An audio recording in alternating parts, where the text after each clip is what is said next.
Hello बच्चों, आपका net पढ़ाई में स्वागत है। तो आज हम पढ़ेंगे lesson number 8 reach for the top, part 1 Santosh Yadav. तो अब हम ऐसे दो लोगों की कहानियां पढ़ेंगे जिन लोगों को अपने फील्ड में उनको अपने अपने क्षेत्र में जो भी उन्होंने कामयाबी हासिल की है उस वजह से जाना जाता है। The only woman in the world who has scaled Mount Everest twice was born in a society where the birth of a son was regarded as a blessing and a daughter, though not considered a curse, was not generally welcome. When a mother was expecting, Santosh, a traveling holy man, giving her his blessing, assumed that she wanted a son. But to everyone's surprise, the unborn child's grandmother, who was standing close by, told him that they did not want a son. The holy man was also surprised. Nevertheless, he gave the requested blessing, and as destiny would have it, the blessing seemed to work. Santosh was born the sixth child in a family with 5 sons, a sister to 5 brothers. She was born in the small village of Joniavas of Rewari district in Haryana.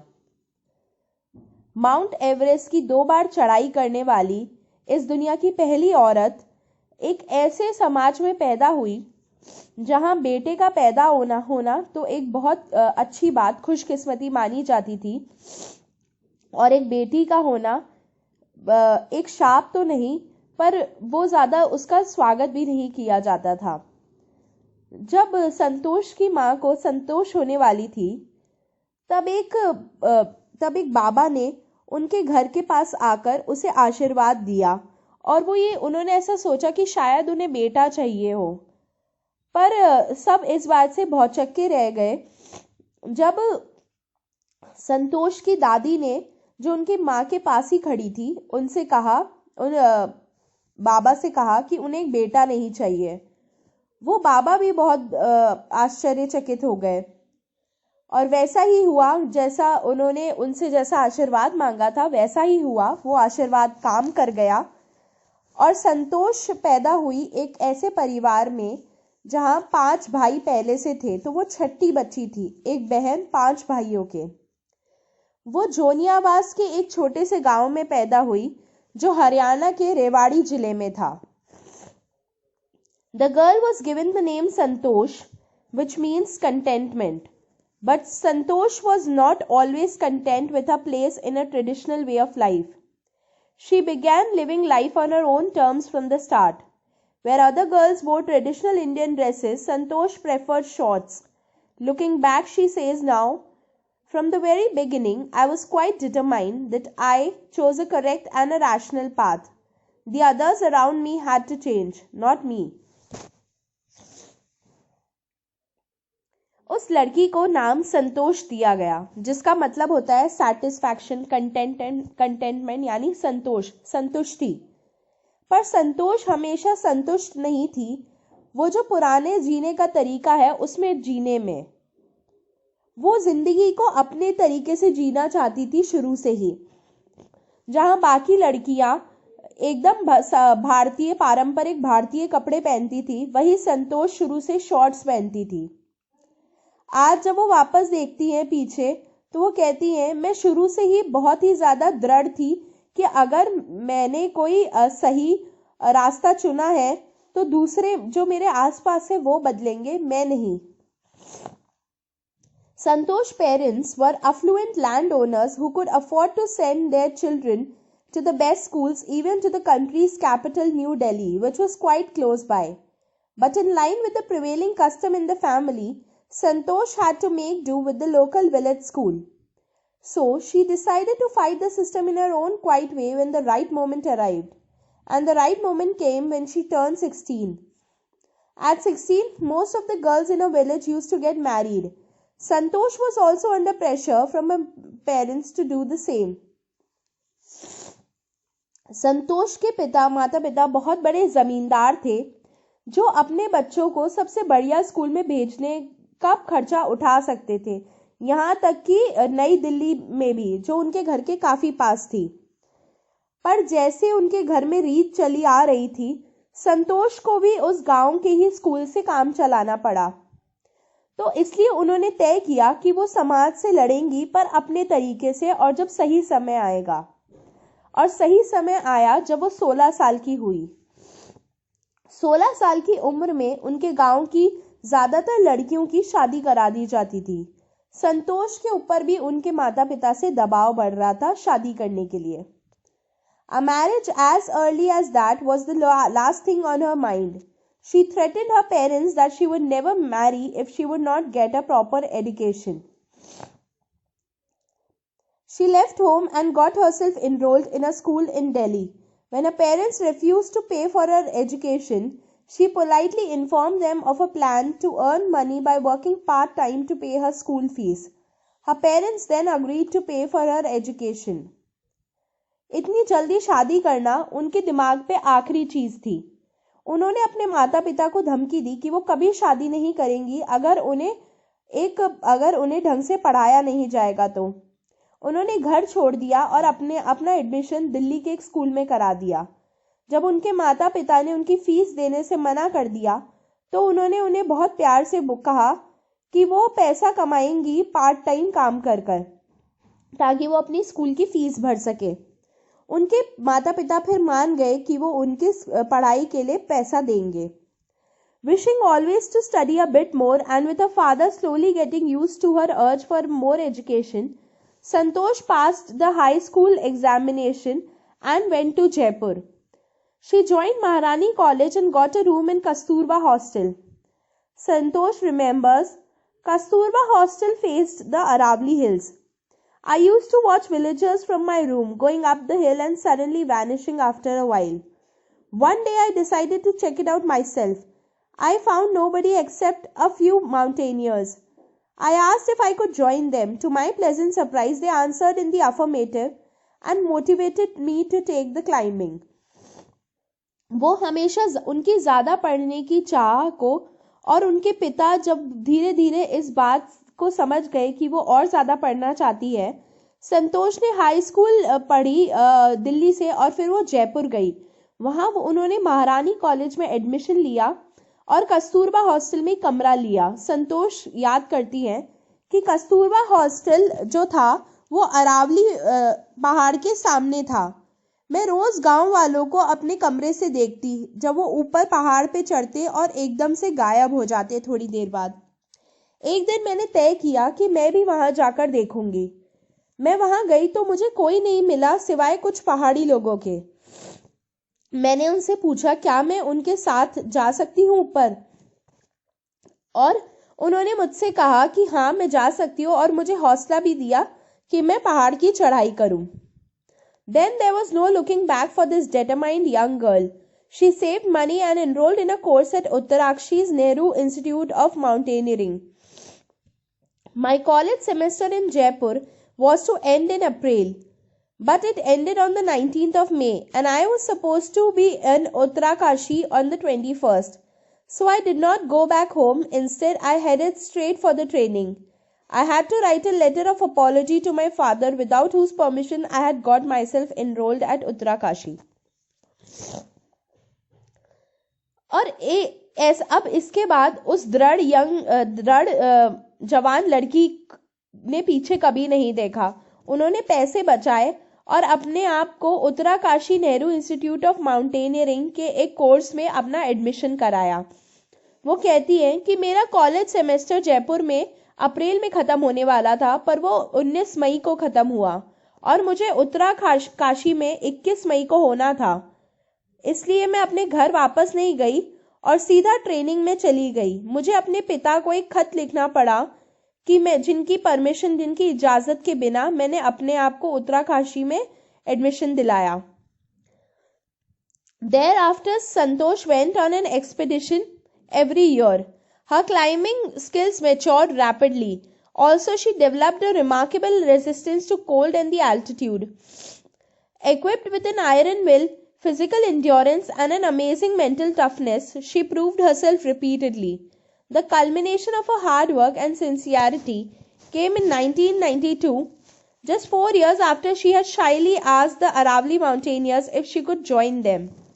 At barely 20 years of age, Santosh Yadav scaled Mount Everest, becoming the youngest woman in the world to achieve the feat. If her climbing skills, physical fitness, and mental strength impressed her seniors, her concern for others and desire to work together with them found a special place in the heart of fellow climbers. उसके बाद संतोष हर साल पहाड़ पर चढ़ाई करती, trekking करती। उनकी जो क्लाइंबिंग स्किल्स थी, यानी उनकी पहाड़ चढ़ने की क्षमता को जो वो धीरे धीरे बहुत बढ़ गई और उनके अंदर एक अजीब सी, एक अच्छी सी रेजिस्टेंस पैदा हो गई कि वो सर्दी हो चाहे बहुत हाइट हो, वो उसको भी सहन कर सकती थी। उनके अंदर लोहे का जज्बा था, उनके अंदर काफ़ी ज़्यादा फिजिकल इंड्योरेंस थी, मतलब उनके शरीर में काफ़ी ज़्यादा शक्ति थी और उनका दिमाग भी बहुत ज़्यादा टफ था। तो वो अपने आप को बहुत समय समय पर और लगातार वो अपने आप को साबित करती रही और उनकी कड़ी मेहनत रंग लाई 1992 में। अब ठीक 4 साल बाद उस बात के, जब उन्होंने शर्माकर उन अरावली पहाड़ चढ़ने वालों से पूछा था कि क्या वो उनके साथ जाकर पहाड़ चढ़ सकती है। 20 साल की उम्र में संतोष यादव ने माउंट एवरेस्ट की चढ़ाई की और वो इस दुनिया की सबसे जवान औरत बनी उस हाइट को चढ़ने वाली, जहां उनकी पहाड़ चढ़ने की क्षमता, उनकी शारीरिक क्षमताएं और उनके दिमाग की क्षमताएं उनके सीनियर्स को बहुत प्रभावित करती थी। वही उनका दूसरों के लिए उनका कंसर्न, उनका प्यार और उनकी सबके साथ मिलकर काम करने की चाह ने उनके साथ वाले लोगों के दिल में उनके लिए एक जगह बना दी। During the 1992 Everest mission, Santosh Yadav provided special care to a climber who lay dying at the South Canyon.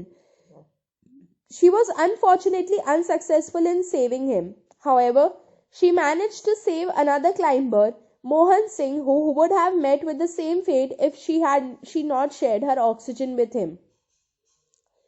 1992 के एवरेस्ट मिशन पर संतोष यादव ने एक साथ वाले पहाड़ चढ़ने वाले को बहुत ध्यान से उनकी सेवा करी, जो साउथ कर्नल पे मर रहे थे, पर वो उनको बचाने में नाकामयाब रही।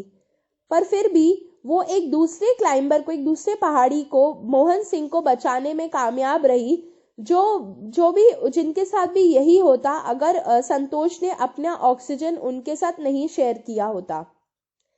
Within 12 months, Santosh found herself a member of an Indo-Nepalese women's expedition that invited her to join them. She then scaled the Everest a second time, thus setting a record as the only woman to have scaled the Everest twice, and securing for herself and India a unique place in the annals of mountaineering. In recognition of her achievements, the Indian government bestowed upon her one of the nation's top honors, the Padma Shri. 12 महीने के अंदर Santosh Yadav Indo Nepalese women expedition की member बनी, जिसने उनको आमंत्रित किया कि वो उनके साथ उनको ज्वाइन कर ले। उसके बाद वो एवरेस्ट पर दोबारा चढ़ी और इस तरीके से उन्होंने रिकॉर्ड बनाया इकलौती औरत होने का जो एवरेस्ट पर 2 बार चढ़ी, और उन्होंने अपने लिए और भारत के लिए एक खास जगह पहाड़ चढ़ने वालों के किताबों में एक खास जगह बना ली। और उनकी ही कामयाबी को देखते हुए भारत सरकार ने उन्हें पद्मश्री से नवाजा। Describing her feelings when she was literally on top of the world, Santosh has said, "It took some time for the enormity of the moment to sink in. Then I unfurled the Indian tricolor and held it aloft on the roof of the world. The feeling is indescribable. The Indian flag was flying on top of the world. It was truly a spiritual moment. I felt proud as an Indian." Also a fervent environmentalist, Santosh collected and brought down 500 kilograms of garbage from the Himalayas. जब वो दुनिया के एकदम ऊपर थी, तब अपनी भावनाओं को व्यक्त करते हुए संतोष कहती हैं कि मुझे कुछ समय लगा उस चीज़ को अपने अंदर लेने में, क्योंकि वो बहुत बहुत ही अच्छा वक्त था मेरे लिए। फिर मैंने हमारे तिरंगे को खोला और उसे एकदम ऊंचे लेकर खड़ी हो गई, और वो जो उस समय जैसा मैं महसूस कर रही थी वैसा मैं बयां भी नहीं कर सकती। भारत का तिरंगा दुनिया के ऊपर लहरा रहा था और मुझे एक भारतीय होने पर उस समय बहुत गर्व हुआ। संतोष, एक पर्यावरण को लेकर भी संतोष में के अंदर बहुत ही ज्यादा भावनाएं थी, बहुत ज्यादा जज्बा था, और इसलिए संतोष ने हिमालय से 500 किलो कूड़ा इकट्ठा किया और वो उसे लेकर आई नीचे। तो ये थी संतोष यादव की कहानी। अब हम करेंगे क्वेश्चंस। तो फर्स्ट क्वेश्चन है, why was the Holi man who give Santosh mother blessing his blessing surprise? तो वो जो बाबा थे जिन्होंने संतोष की माँ को आशीर्वाद दिया, वो चौंक क्यों गए? तो वो इसलिए चौंक गए क्योंकि उनकी दादी ने उनसे आशीर्वाद मांगा कि उन्हें एक बेटी हो। इस समाज में जहाँ अधिकतर लोग सिर्फ एक बेटे की चाह रखते हैं, तो वहाँ जब उन्होंने एक बेटी की चाह रखी तो वो बाबा आश्चर्यचकित रह गए। Question 2. Give an example to show that even as a young girl, Santosh was not ready to accept anything unreasonable. तो एक एग्जाम्पल, एक उदाहरण दीजिए जो ये बताए कि एक छोटी बच्ची होने के बाद भी संतोष कुछ भी चीज़ ऐसी मानने को तैयार नहीं थी जो अनरीजनेबल हो, मतलब जिसका कोई तुक ना बने। तो जहाँ दूसरी लड़कियां पारंपरिक भारतीय कपड़े पहनती थी, वहीं वो शॉर्ट्स पहनती थी। ये इसका जवाब है। अब है अगला question, question 3. Why was Santosh sent to the local school? So Santosh को लोकल स्कूल में क्यों भेजा गया? संतोष को लोकल स्कूल में इसलिए भेजा गया क्योंकि उनके परिवार में वैसी ही परंपरा थी, वैसी ही रीत थी। Question 4. When did she leave home for Delhi and why? उन्होंने कब दिल्ली के लिए घर छोड़ा और क्यों?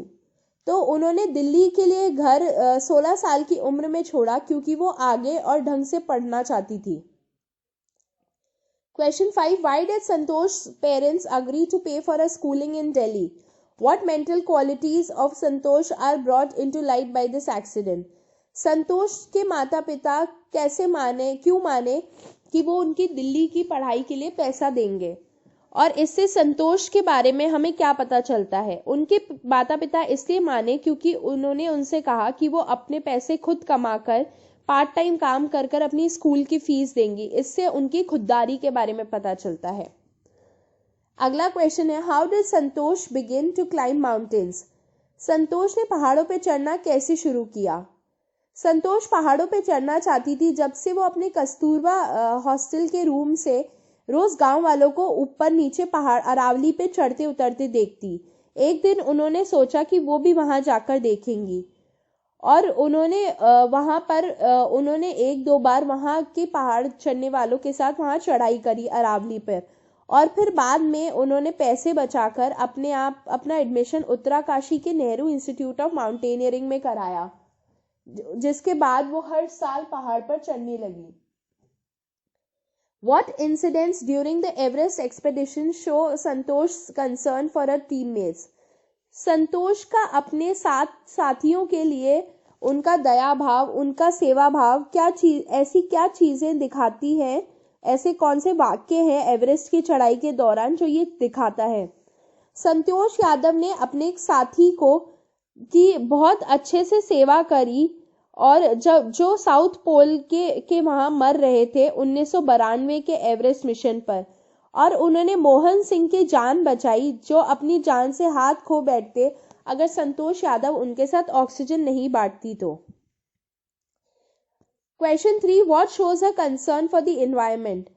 तो संतोष का पर्यावरण के लिए उनकी चिंता कैसे दिखाई देती है? तो जब संतोष हिमालय पर गई तो उन्होंने वहां से 500 किलो कचरा इकट्ठा किया और वो उसे नीचे लेकर आई, तो ये उनका पर्यावरण के लिए चिंता दिखाती है। Question 4. How does she describe her feelings at the summit of the Everest? तो एवरेस्ट के ऊपर एकदम चोटी पर उनकी जो भावनाएं थी वो उसे कैसे व्यक्त करती हैं? तो वो कहती हैं कि उन्हें कुछ समय लगा उस भावना को, उस फीलिंग को जो वो ऐसा जैसा वो महसूस कर रही थी उसे अपने अंदर तक ले जाने में, वो उस समय बहुत ही गर्व महसूस कर रही थी अपने भारतीय होने पर, जब एवरेस्ट की चोटी पर भारतीय झंडा लहरा रहा था। Question 5. Santosh Yadav got into the record books both times she scaled Mount Everest. What were the reasons for this? Santosh Yadav ने दोनों बार रिकॉर्ड बनाया जब वो माउंट एवरेस्ट चढ़ी, तो इसकी क्या वजह थी? संतोष यादव माउंट एवरेस्ट पे चढ़ाई करने वाली सबसे जवान लड़कियों में से है और वो इकलौती ऐसी औरत है जिन्होंने एवरेस्ट की चढ़ाई 2 बार करी। अब है complete the following sentences. From a room in Kasturba hostel Santosh used to see the villagers. Answer है see the villagers going up the hill and suddenly vanishing after a while. Next sentence है when she finished college Santosh had to write a letter of apology to her father because. Answer है she was going directly for training and not home for which she would have done. अगला question है during the Everest expedition her seniors in the team admired her dash. Answer आएगा यहाँ climbing skills, physical fitness and mental strength. फिर है while dash, दूसरा answer है working together endured her to fellow climbers. अगला question है अब हमें इस टेक्स्ट से वो शब्द उठाने हैं जो इन चीजों के जिनके एक ही मतलब है। ठीक है, तो से पहला है took to be true. Took to be true without proof, मतलब जिसे सच मान लिया जाए बिना किसी सबूत के, तो वो हुआ ब्लेसिंग। ब्लेसिंग पहला वर्ड है ब्लेसिंग, BLESSING, ब्लेसिंग। दूसरा है based on reason, sensible, reasonable, तो इसका जवाब होगा रैशनल, RATIONAL, रैशनल। तीसरा है the usual way of doing things, इसका जवाब आपको पैराग्राफ 3 में मिलेगा और इसका जवाब है कस्टम, CUSTOM, कस्टम मतलब रिवाज। चौथा है a strong Dzire arising from with in, मतलब अंदर से एक बहुत गहरी चाह उठना, इसका जवाब है पैराग्राफ 5 में अर्ज, URGE, अर्ज। और आखिरी है the power to endure without feeling ill, इसका जवाब है 7 में रेजिस्टेंस या एंड्योरेंस, RESISTANCE, रेजिस्टेंस, या फिर ENDURANCE, endurance.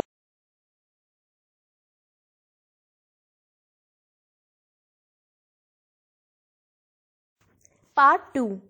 Maria Sharapova. A Russian girl, Maria Sharapova, reached the summit of women's tennis when she was barely 18. As you read about her, see if you can draw a comparison between her and Santosh Yadav. एक Russian लड़की, एक रूसी लड़की Maria Sharapova tennis, औरतों के लिए खेले जाने वाले टेनिस में अब ऊंचाइयों पर पहुंची जब वो महज 18 साल की थी। जैसे जैसे हम उसके बारे में पढ़ते जाएंगे आप देखना अगर आप उसमें और संतोष यादव में एक कंपैरिजन, तुलना कर सकते हो कि नहीं। Match the following. Something disarming at odds with,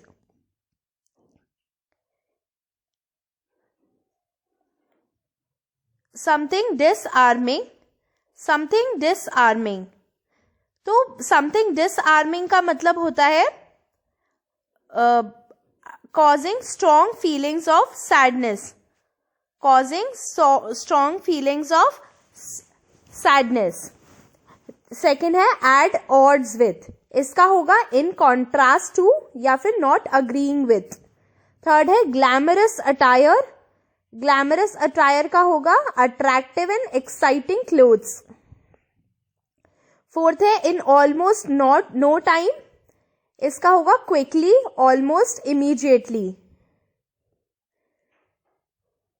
फिर है पॉइज्ड बियॉन्ड हर ईयर्स, इसका होगा more calm, confident and in control than people of her age usually are.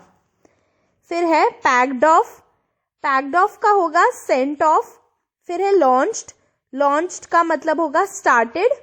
फिर है heart wrenching. Heart wrenching का मतलब होगा something that makes you feel friendly, taking away your suspicions. अब है There is something disarming about Maria Sharapova, something at odds with her ready smile and glamorous attire. And that something in her lifted her on Monday 22nd August 2005 to the world number 1 position in women's tennis. All this happened in almost no time. Poised beyond her years, the Siberian-born teenager took just 4 years as a professional to reach the pinnacle. कुछ तो Maria Sharapova में बात थी, कुछ ऐसा था जो अलग था उनमें, उनकी मुस्कान, उनके कपड़े और उनमें ये जो कुछ था ये उनके अंदर से हटा सोमवार 22 अगस्त 2005 को, जब वो दुनिया में औरतों के लिए खेले जाने वाले टेनिस, विमेन्स टेनिस में पहले नंबर पर आई पूरी दुनिया में. और ये सब बहुत ही जल्दी हुआ. अपनी उम्र के बाकी लोगों से वो कहीं ज्यादा आगे थी. साइबेरिया में पैदा हुई हुई ये लड़की को सिर्फ 4 साल लगे जब वो इन ऊंचाइयों पर पहुंची. However, the rapid ascent in a fiercely competitive world began 9 years before with a level of sacrifice few children would be prepared to endure. Little Maria had not yet celebrated her 10th birthday when she was packed off to a train in the United States. That trip to Florida with her father Yuri launched her on path to success and stardom. But it also required a heart-wrenching 2-year separation from her mother Yelena. The latter was compelled to stay back in Siberia because of visa restrictions. The 9-year-old girl had already learnt an important lesson in life, that tennis excellence would only come at a price. पर हालांकि उनके इस बहुत ही ज़्यादा भाग दौड़ भरी दुनिया में और जहाँ सब लोग एक दूसरे से कंपटीशन करने में लगे हुए हैं, टेनिस में उनकी एंट्री 9 साल की उम्र से ही शुरू हो गई, जिस उम्र में कुछ बच्चों को अपनी पूरी जिंदगी दांव पर लगानी होती है, बहुत चीज़ों का त्याग करना पड़ता है. छोटी सी मारिया ने अभी अपना 10वां जन्मदिन भी नहीं मनाया था कि उन्हें यूएस की यानी अमेरिका की ट्रेन में भेज दिया गया. वो अपने पिता यूरी के साथ फ्लोरिडा एक यात्रा पर गई, जिस यात्रा से उनकी जिंदगी में बहुत ही सफलता की शुरुआत हो गई. पर इस बहुत भारी भरकम सफलता के साथ उनको 2 साल के लिए अपनी माँ येलिना से दूर रहना पड़ा.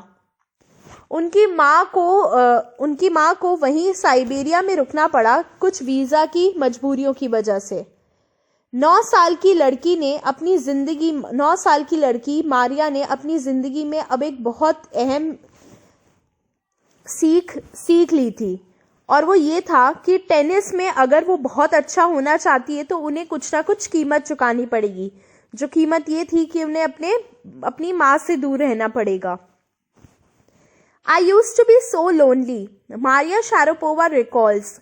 I missed my mother terribly. My father was working as much as he could to keep my tennis training going, so he couldn't see me either. Because I was so young, I used to go bed at 8 p.m. The other tennis pupils would come in at 11 p.m. and wake me up and order me to tidy up the room and clean it. मैं बहुत अकेली थी, Maria Sharapova याद करती हैं. मैं अपनी माँ को बहुत याद करती थी. मेरे पिता भी बहुत काम कर रहे थे ताकि मेरी टेनिस ट्रेनिंग चलती रहे, इसलिए मैं उन्हें भी नहीं देख पाती थी. क्योंकि मैं सबसे छोटी थी तो मैं 8 बजे ही सो जाती थी. बाकी टेनिस खेलने वाले लोग 11 बजे आते रात को और मुझे उठाकर मुझसे रूम्स की सफाई कराते. Instead of letting that depress me, I became more quietly determined and mentally tough. I learned how to take care of myself. I never thought of quitting because I knew what I wanted.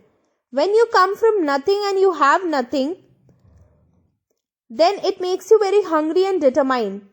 I would have put up with much more humiliation and insults than that to steadfastly pursue my dream.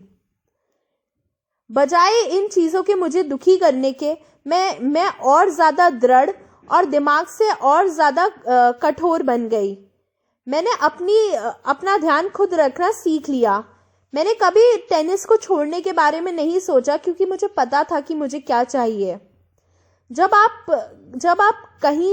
आपके पास कुछ नहीं होता है और तब आपके अंदर और ज़्यादा भूख बढ़ जाती है कुछ पाने की और आप और ज़्यादा दृढ़ हो जाते हो. मैं और ज़्यादा बेइज्जती सहन कर सकती थी अपने सपने को पूरे करने के लिए. That toughness runs through Maria even today. It was the key to her bagging the women's singles crown at Wimbledon in 2004 and to her meteoric rise to the world #1 spot the following year. While her journey from the frozen plains of Siberia to the summit of women's tennis has touched the hearts of tennis fans, for the youngster herself there appears to be no room for sentiment. The straight looks and the answer she gives when asked about her ambition makes it amply clear that she considers the sacrifice were worth it. I am very, very competitive. I work hard at what I do. It's my job. That is her mantra for success. और वो दृढ़ता मारिया में आज भी है और इसी दृढ़ता की वजह से उन्हें 2004 में विंबलडन में विमेन सिंगल्स के खिताब से नवाजा गया और उसके बाद अगले ही साल वो दुनिया में पहले नंबर पे आई. साइबेरिया की वादियों से निकलकर टेनिस की ऊंचाइयों को छूना और इन सारी चीज़ों ने उनके टेनिस के फैन के दिलों में उनकी एक अलग ही जगह बना दी. पर इस छोटी सी लड़की के लिए इस दुनिया में कोई भी भावनात्मक चीज़ों के लिए जगह नहीं है.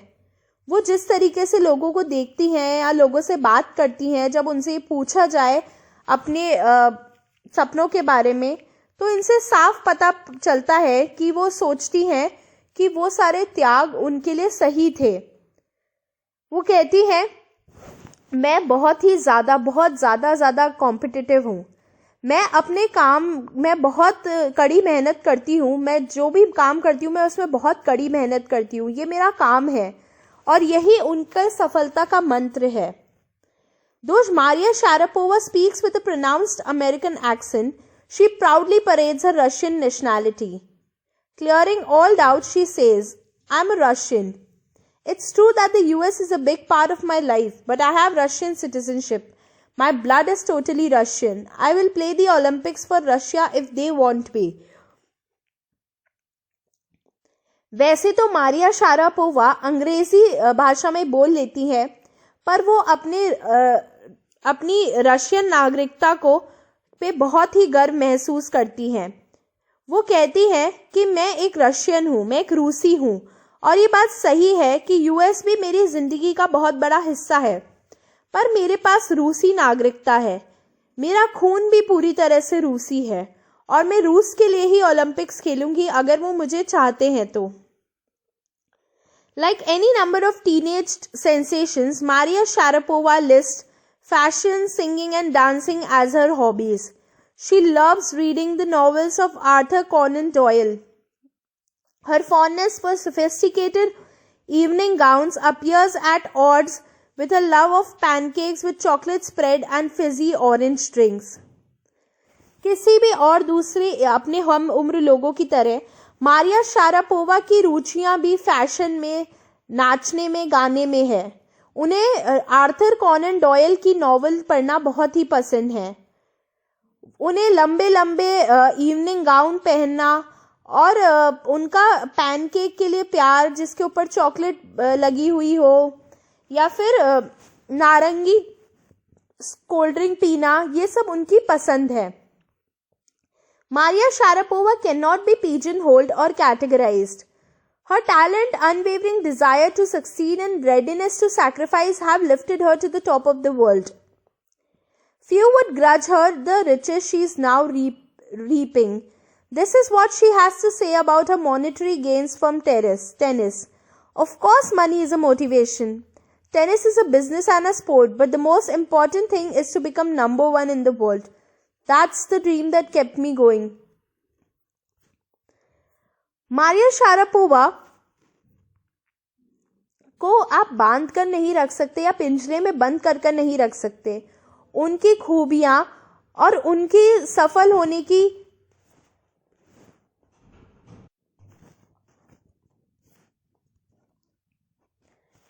कुछ लोग ऐसा कह सकते हैं, कुछ लोग उनकी जितना वो पैसा आज कमा रही हैं उस बात से जलते भी हैं, पर वो टेनिस से कमाए हुए पैसों के बारे में कहती है कि हाँ, पैसा एक बहुत बड़ा प्रेरणा का काम करता है. पैसा आपको और आगे बढ़ने के लिए उत्साहित करता है. टेनिस एक बिजनेस है और खेल भी, पर सबसे ज़्यादा ज़रूरी चीज़ है दुनिया में सबसे ऊपर रहना, नंबर 1 रहना. और यही सपना मुझे आगे बढ़ने के लिए प्रेरित करता रहता है. करेंगे क्वेश्चंस. पहला है थिंकिंग अबाउट द टेक्स्ट. तो अब आपको 4-5 लोगों का ग्रुप बनाना है और अब आप दोनों संतोष यादव की कहानी और मारिया शारापोवा की कहानी देखिए और इस टेबल को कंप्लीट कीजिए कि दोनों में अगर हम तुलना करें इन पॉइंट पर तो कैसे तुलना होगी. पहला पॉइंट ऑफ कंपैरिजन है देयर हम्बल बिगिनिंग, मतलब उन दोनों ने किस तरीके से शुरुआत की. तो जैसे संतोष यादव कहती है कि संतोष के माता पिता बहुत ही बड़े जमींदार थे जो उनकी पढ़ाई का खर्चा उठा सकते थे. वहीं मारिया शारापोवा कहती है कि उनके पिता से जितना हो सकता था वो उतना काम कर रहे थे ताकि वो उनकी टेनिस ट्रेनिंग चलती रहे. दूसरा है उनके पेरेंट्स की अप्रोच, मतलब उनके माता पिता ने किस तरीके से उनके खेल में या तो साथ दिया या उनके खिलाफ गए.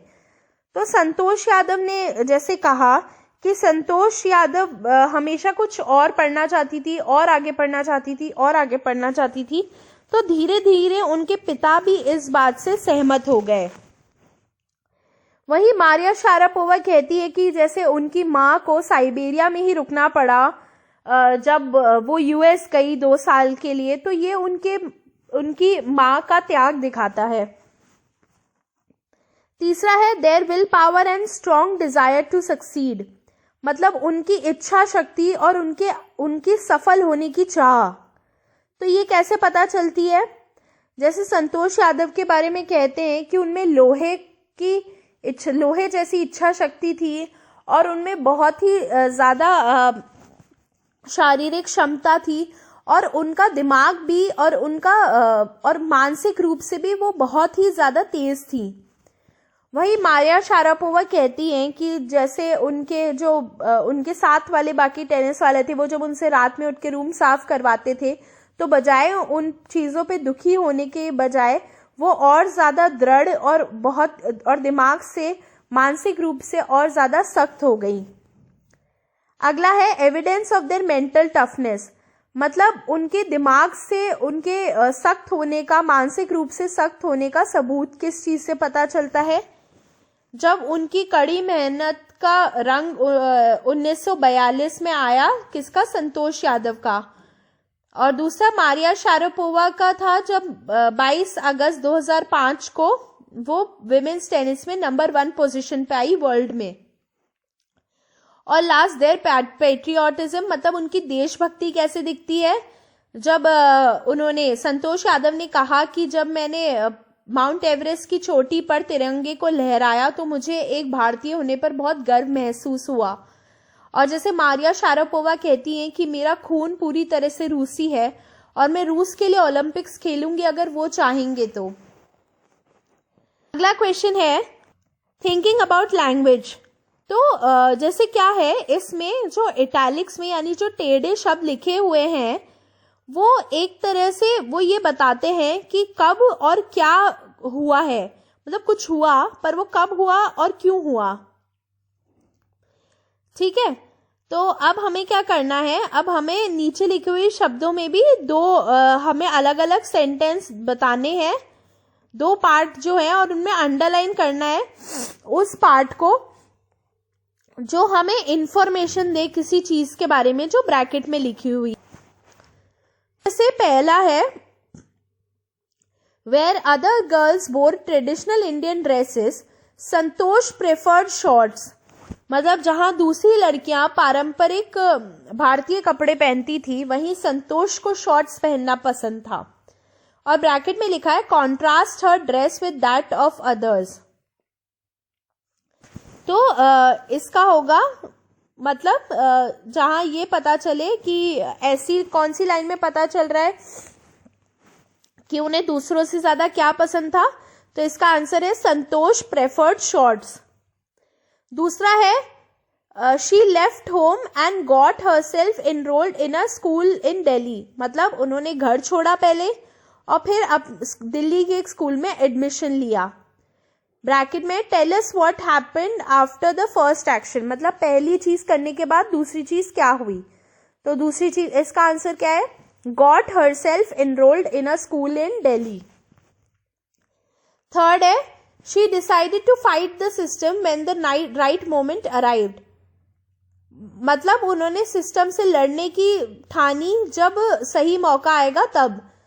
तो अब हमें ये बताना है कि वो कब सिस्टम से लड़ने वाली थी, तो वो सिस्टम से कब लड़ने वाली थी, when the right moment arrived. और आखिरी है little Maria had not yet celebrated her 10th birthday when she was packed off to a train in the United States. मतलब छोटी सी मारिया ने अपना 10वां बर्थडे भी नहीं सेलिब्रेट किया था जब वो उन्हें ट्रेन में यूएस भेज दिया गया। तो अब हमें ये बताना है कि उन्हें यूएस कब भेज दिया गया, तो इसका जवाब है little Maria had not yet celebrated her 10th birthday. मतलब जब उन्होंने अपना 10वां बर्थडे भी नहीं सेलिब्रेट किया था। तो आपको समझ आया, हमें इनमें से इन चीजों पे अंडर करना है। अगला है, अब हमें ये जो नीचे दिए गए सेंटेंस है, इनको हमें एक सेंटेंस जैसे लिखना है। मतलब इसमें 2-3 सेंटेंस है, हमें उनको एक सेंटेंस बनाकर लिखना है। ठीक है, तो जैसे फर्स्ट है, grandfather told me about the old days, all books were printed on paper then. मतलब दादाजी ने मुझे पुराने दिनों के बारे में बताया, खड़ी पाई, फिर सारी किताबें उस वक्त पेपर पे प्रिंट होती थी। तो अब हमें इसका आंसर कैसे लिखेंगे, grandfather told me about the old days when all books were printed on paper. अगला क्वेश्चन है, what do you do after you finish the book, perhaps you just throw it away. तो पहला सवाल है, तुम एक किताब खत्म होने के बाद क्या करते हो, शायद तुम उसे सिर्फ फेंक देते हो। तो इसका जवाब होगा perhaps you just throw the book away when you after reading it. Question 3, he gave the little girl an apple, he took the computer apart. मतलब उसने उस छोटी लड़की को एक एप्पल दिया और उससे कंप्यूटर ले लिया। इसका जवाब होगा after giving the little girl an apple he took the computer apart. Next question, you have nothing that makes you very determined. तुम्हारे पास कुछ नहीं है जो तुम्हें बहुत दृढ़ बनाता है। तो इसका जवाब होगा you have nothing which makes you very determined. Question 5, I never thought of quitting, I knew what I wanted.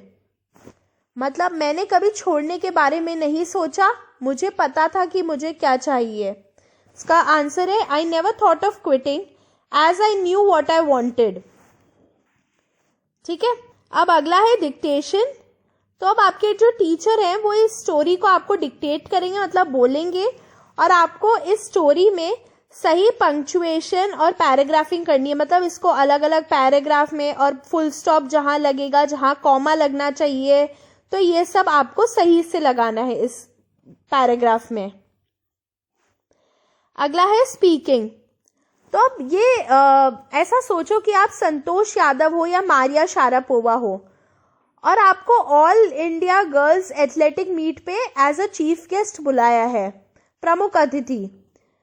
तो अब आपको एक छोटी सी स्पीच तैयार करनी है ताकि आप लड़कियों को प्रेरित कर सको कि वो भी बड़े बड़े सपने देखें और मेहनत करें उन सपनों को पूरा करने के लिए, और वो कोई भी परेशानियों को उनका उत्साह कम ना हो।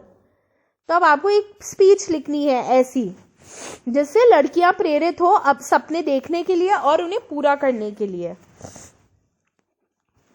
अगला है, अब आपको ये जो नीचे दी गई टेबल है जो आपको एक तरह से इंफॉर्मेशन दे रही है कि 1975 से कौन कौन टॉप विमेन, कौन सी ऐसी औरतें हैं जो सबसे ऊपर टेनिस प्लेयर रही हैं।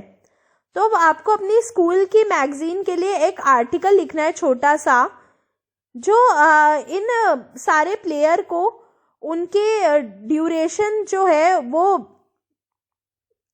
कब कब कितने हफ्तों तक वो टॉप पर रही, उसके हिसाब से आपको उनमें तुलना करनी है। और आप चाहो तो आप कुछ कुछ चीजें भी बता सकते हो जो आपको लगता है जिसकी वजह से कोई अगर सबसे ऊपर है तो है और कोई सबसे नीचे है तो क्यों है। ठीक है, अगला क्वेश्चन है, अब आप संतोष यादव को डिस्क्राइब करने के लिए क्या इनमें से यूज करोगे। तो आप इनमें से क्या क्या शब्द यूज कर सकते हो, जैसे कि संतोष यादव जो थी वो डिटरमाइंड थी, डिटरमाइंड का मतलब होता है दृढ़। कंसिडरेट थी, कंसिडरेट मतलब दूसरों की चीजें भी समझने वाली। पोलाइट थी मतलब बहुत ही अच्छे से बोलने वाली। हार्ड वर्किंग थी, कड़ी मेहनत करने वाली थी। फिर उसके बाद में वो उनमें रेजिस्टेंस बहुत था। और फिर उसके बाद में हम ये बोल सकते हैं कि वो बहुत ही ये सारी चीजें उन्हें वो बताती हैं संतोष यादव की के बारे में। तो क्या क्या शब्द यूज कर सकते हैं हम, डिटरमाइंड, फिर पोलाइट, फिर कंसिडरेट, उसके बाद में पेशेंट भी थी वो, यानी कि धैर्य बहुत था उनमें। ठीक है, अब हम करेंगे next poem on killing a tree. तो you must have observed people cutting down trees, but can they kill a tree? Is it easy to do so? Let's read the poem and find out what the poet says on killing a tree. आपने अक्सर लोगों को देखा होगा पेड़ों को काटते हुए, पर क्या कोई पेड़ को मार सकता है? क्या इतना आसान है किसी पेड़ को मारना? आइए पढ़ते हैं। It takes much time to kill a tree, not a simple jab of the knife will do it. It has grown so slowly, consuming the earth, rising out of it, feeding upon its crust, absorbing years of sunlight, air, water, and out of its leprous hide sprouting leaves. एक पेड़ को मारने में बहुत वक्त लगता है, सिर्फ एक चाकू के वार से नहीं होगा। वो इस धरती को में से धीरे धीरे बहुत कुछ लेकर बड़ा होता है और उन सब से बाहर निकलता है और अपने नीचे वो अपने अंदर से और अपने ऊपर से वो बहुत लोगों को खाना देता है, बहुत लोगों को काफी चीजें देता है। एक पेड़ वो सालों तक सूरज की किरणें, हवा, पानी ये सब लेता रहता है और उसके अंदर छुपी रहती हैं बहुत सारी नई नई उगने वाली पत्तियां। So hack and chop, but this alone won't do it. Not so much pain will do it.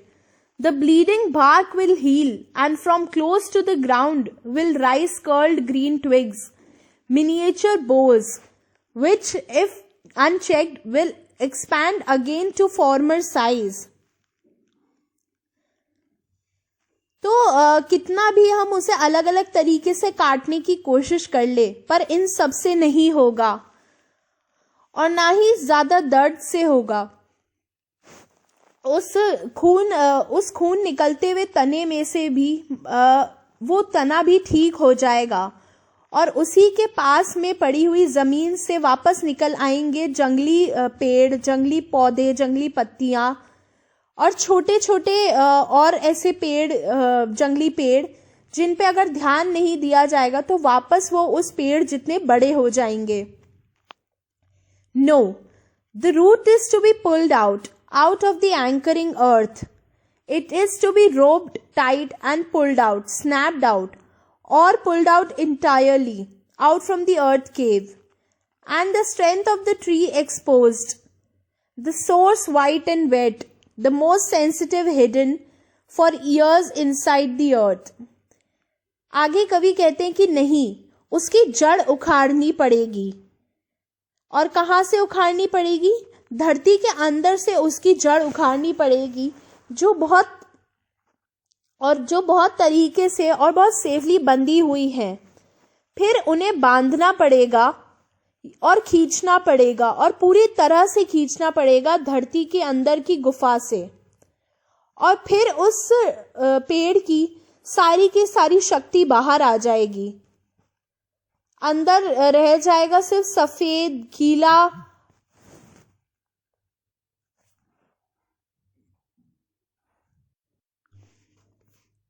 फिर बाहर रह जाएगी सफेद गीली अंदर छोटी लकड़ियां जो कई सालों से धरती के अंदर छुपी हुई हैं, छोटी छोटी जड़ें.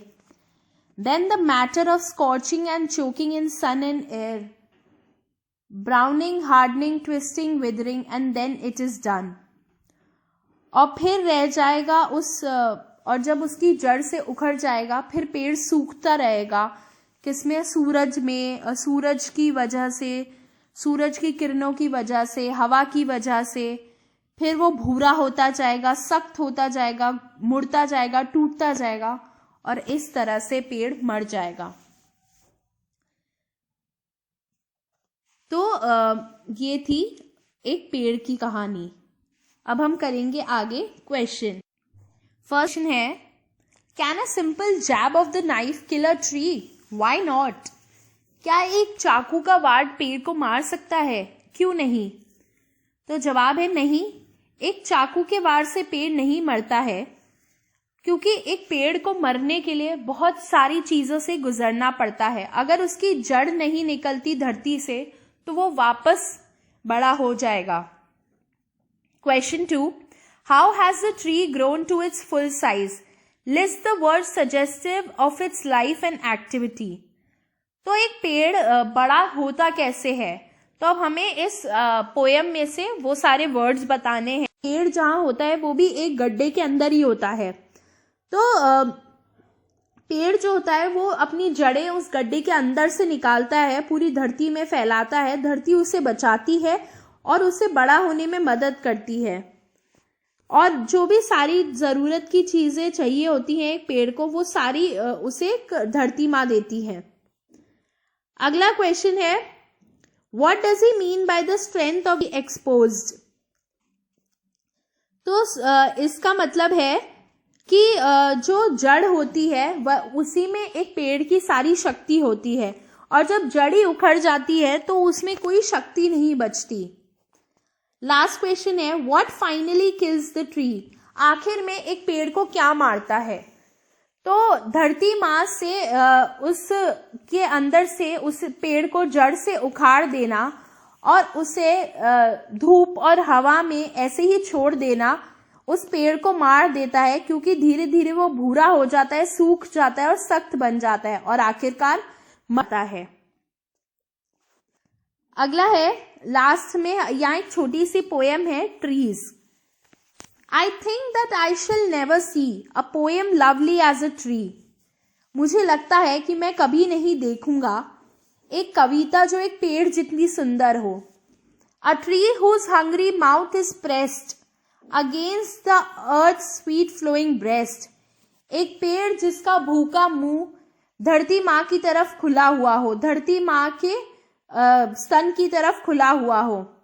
A tree that looks at God all day and lifts her leafy arms to pray. एक ऐसा पेड़ जो पूरा दिन भगवान की तरफ देखता रहे और अपनी पत्ते वाली बाजुओं से भगवान की प्रार्थना करे। A tree that may in summer wear a nest of robins in her hair.